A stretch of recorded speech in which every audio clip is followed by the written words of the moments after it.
And this is the one I saw. David Platt's Prosperity Gospel. Platt buys $1.1 million home. So for those who don't know, David Platt recently, Mike Kelsey was the guy who was saying he wanted to torch all white people. He is now, I think they call them teaching pastors. I think he's a teaching pastor. And David Platt is not, not as influential, I guess. His role is I don't know how you'd even say it, somewhat diminished. Is that accurate?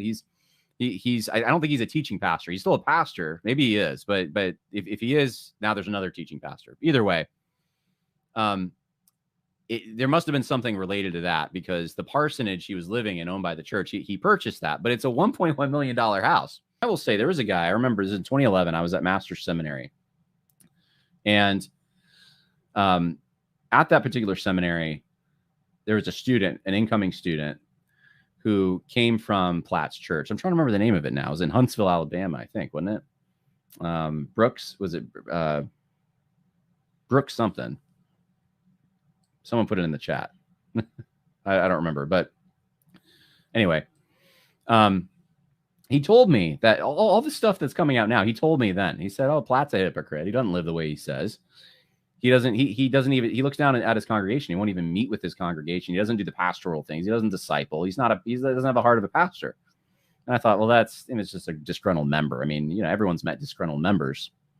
Now I'm looking back and I'm thinking, I think it was Brook Hills, if I'm not mistaken, might have been the name of his church. We're going to talk about a number of things today. The main one is this video that's being circulated out there right now. It's a trailer. It's an extended trailer of a documentary that is going to come out next year called The Real David Platt.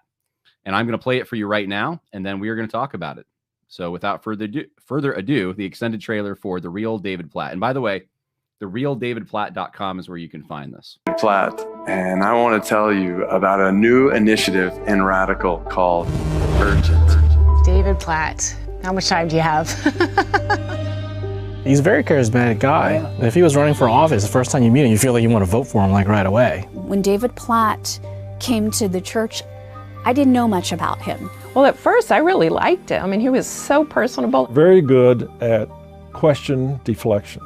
He knows how to get you to respond emotionally to him. He gave Romans 8 word for word, and boy, it was impressive. The first sets of sermons had decent theological meat in them.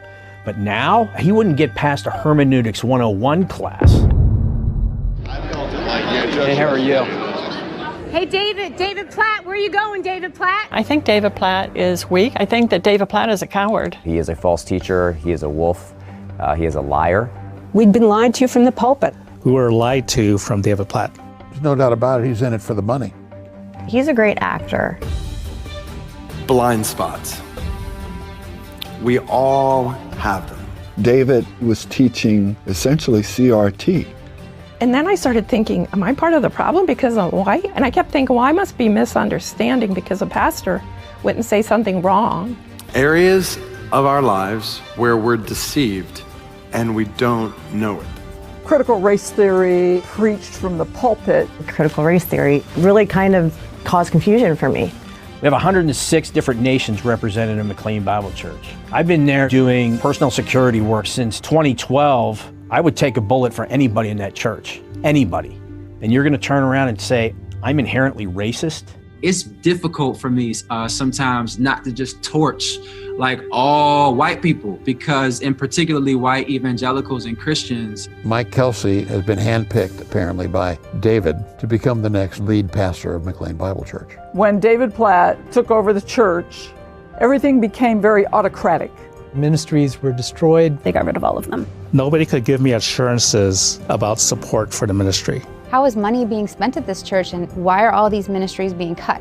I was seeing things that bothered me, that concerned me. They were out marching basically alongside Black Lives Matter. I want to be a part of disciples being made and churches being multiplied all over the place. Laura asked David Platt specifically if the church was affiliated with the Southern Baptist Convention, and he never answered the question.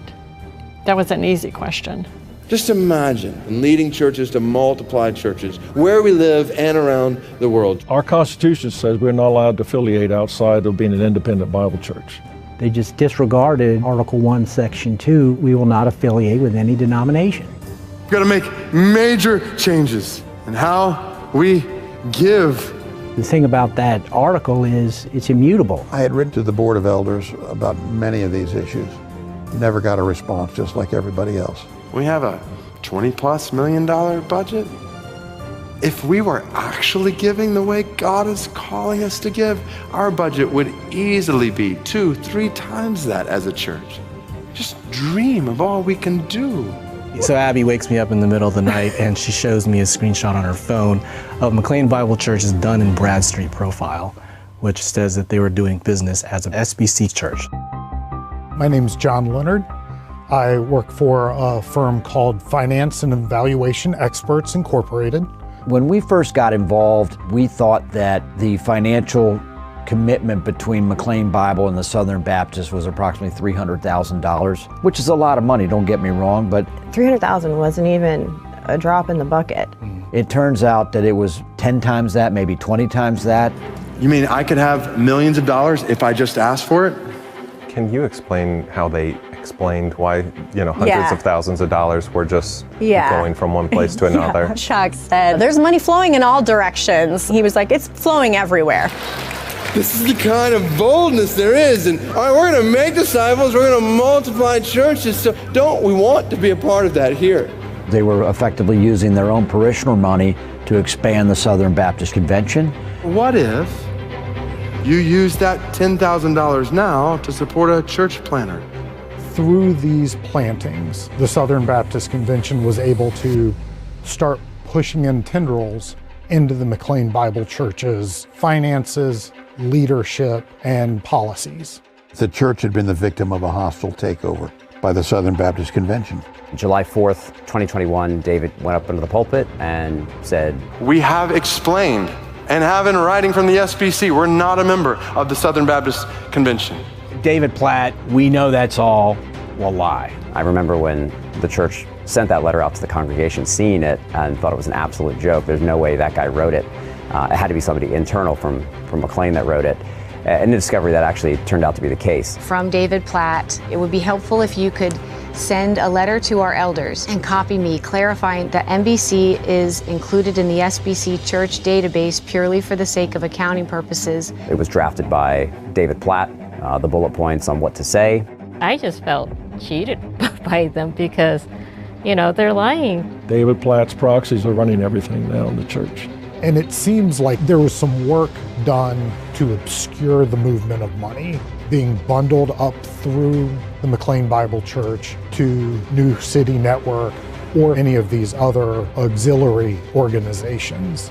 Sometimes coming back into the McLean Bible Church and then being cut back over to the Southern Baptist Conservatives of Virginia. I saw a speakers bureau advertising David Platt. His fees are $10,000 to $20,000. One of the questions I asked was how much is in the budget for Radical?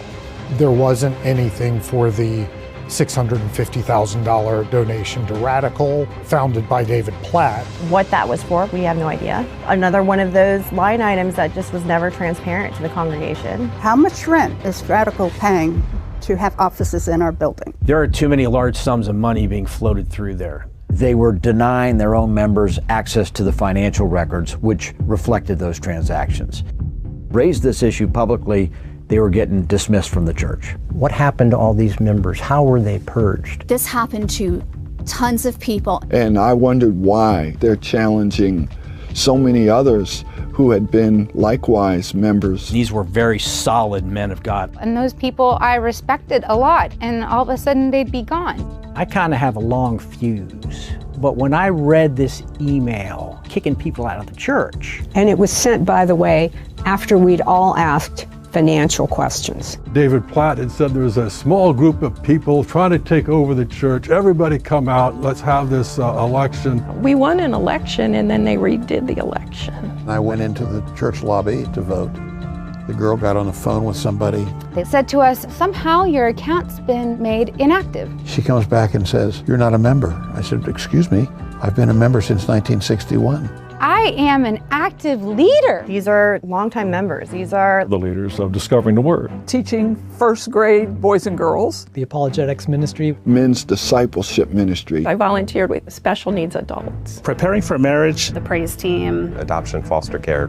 My voice has just been taken away. It was just so vibrant. They destroyed our church. We were threatened from the pulpit. Nobody better stand up or make a motion or talk or do anything. The security guy told us to stay in our seats and not disrupt. At every door into the sanctuary was a county police officer. And it felt like we were in another country under another government. I had no idea what SBC was. I didn't know that that meant the end of any control. We tried to have meetings with David Platt. We were denied. Yeah, you guys can't even talk to me for 5 minutes? The founders of this church would be appalled. My parents would be appalled. And my father would be sitting here in this chair instead of me.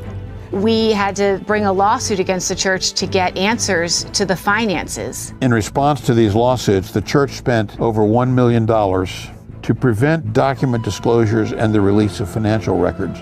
Now I want to non-suit it, which means withdraw it, but have the right to take this information and go public with it. And that will be the victory in this case. It's an effort to speak the truth. Before David Platt is even pastor at McLean Bible Church, he is working behind the scenes to deceive our elder board. Can we trust our leaders anymore? These guys are really afraid to let the truth out. I've prayed so much about it and asked for the truth to come out, but I just can't even imagine what's behind it. There is something bigger at play going on. What are we hiding? Are they cooking the books? And you think, how did I miss something so obvious? This is just the beginning of the light being shown upon McLean Bible Church and David Platt. Beware of the leaven of the Pharisees, which is hypocrisy. Nothing is covered up that will not be revealed, or hidden that will not be made known. Therefore, whatever you have said in the dark shall be heard in the light, and what you have whispered in your private room shall be proclaimed on the housetops. Outside this church coordinated a divisive effort to use disinformation. That was a lot to take in. Let me say it again. A small group of people inside and outside this church coordinated a divisive effort to use disinformation